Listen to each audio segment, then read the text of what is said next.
Shoutout sa lahat ng Dream Team. Team Good Vibes and Team Universe at ibang pang team na hindi ko na-mention. Holly, samahan niyo ako maglaro tayo ng Mobile Legends. Paano ba maglaro ng Mobile Legends?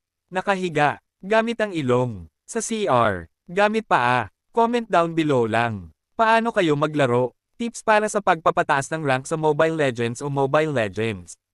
Humanap ng oras na magandang maglaro. Hindi sa lahat ng oras magandang maglaro ng Mobile Legends. Minsan pa nga, imbes na madagdagan ito, minsan nababawasan pa. Humanap ka ng oras na kung saan makakapaglaro ka ng masaya at maayos katulad ng ang mga kakampi mo mas magaling pa sa kalaban nyo at iba pa.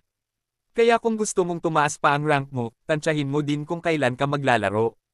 Huwag laging maglaro ng rank game. Kung plano mong maglaro maghapon dahil walang pasok, huwag kang mag-rank ng sunod-sunod. Kung talo kayo, pakalma ka muna sa Brawl o Classic. Kasi kapag natalo ka sa una mong laro,